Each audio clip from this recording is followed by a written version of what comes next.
Can you explain to us how a user authentication gun actually works? Certainly. The whole purpose of this technology is to significantly reduce the number of unintended or unauthorized firearms discharges. You can pick up the American newspaper every day and hear another tragic story of a child coming across a parent's loaded handgun, and shooting a sibling or him or herself accidentally. Um, it's a problem here in the States, needless to say. You have people stealing firearms and using them in commission of other crimes. This technology is a way where before the person intending to shoot the firearm gets that chance, the gun has basically security features that tries to identify or attempt to authenticate who the person is pulling the trigger before it does allow the gun to discharge. And how does it do that? Well, what we have done, there's a number of different ways and different companies are approaching this. What we do is use an RFID solution. Think of it analogous to being like your channel changer on your TV, or basically like a garage door opener. We're using radio frequency signals from a firearm. Inside the firearm, we have an RFID reader, and it is when you basically grasp our product, our 1911, and hit the grip safety, you're energizing an RFID reader and is now looking for an RFID ring with a matching code. And when it finds that ring, it unlocks the gun, and now the gun can be fired.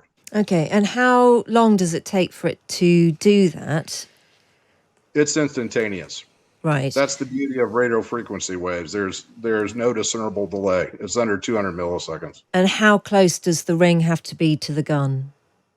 With our firearm, the ring has to be on the grip of the weapon. We have found a number of customer groups that are very interested in this technology.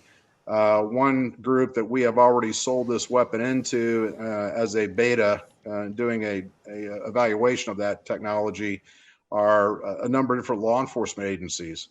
One of their big concerns in their operations is prisoner transport situations.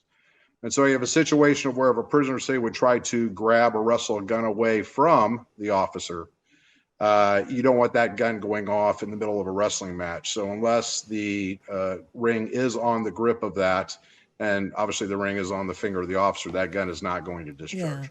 Yeah. So tell us, Tom, what the difference is between not wanting to have guns at all and seeing that as the solution to massive gun crime and to terrible deaths, as we started off the piece saying, accidental deaths, particularly amongst children and teens, and developing weapons that slightly mitigate the possibility of all of those things. How do you justify all that in your head? Well, personally, I am a firearms owner. And I can tell you, when my wife Barbara and I, we were raising our children, we had young children in the home, we did not have a handgun, specifically for our concerns about the additional risk of them coming across one of those types of firearms. We do have, for example, shotguns. But I also believe that you have certain situations where you have citizens who are rightfully fearful for their safety. Maybe in the case of, say, you've got an elderly couple where, they're not, they wouldn't normally get a firearm, but maybe they feel like for some reason they need one. This is a weapon that they could use by having fear that gun actually could be turned against them. Yeah. So you genuinely believe that just trying to make a safer gun is the solution to the number of deaths by firearms in America, rather than trying to remove the firearms? Well, it is an option. We do not pretend that this is the solution. It's just an option for certain people that believe this would bring an additional element of safety into whatever their environment is. Yeah. I mean, I completely understand that it is your business, Tom, and that you live in a country that has very different laws to us. But I think sometimes in the UK, maybe often in the UK, when we read about particularly a mass shooting in America, we find it very, very hard to understand the pro-gun lobby and the strength of that. Because it's also just a fact, isn't it, that if a child wants to play with a gun, they might play with the ring that allows the gun to fire. That risk is still there. And I would not necessarily disagree with you on that. I would just say that the whole concept of the ring implementation is that the owner of that gun is wearing that ring typically 24/7. I mean, it's a nondescript ring. It looks just like a wedding band for that matter.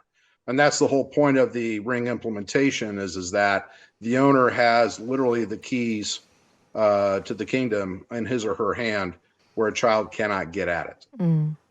Do you know how many deaths might have been caused by the number of guns that you've sold?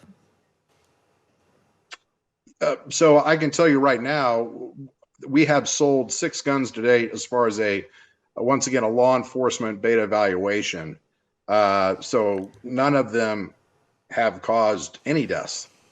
We're still in the process of refining this technology. We'll be bringing it to market fully commercialized in the next quarter, first quarter 2024.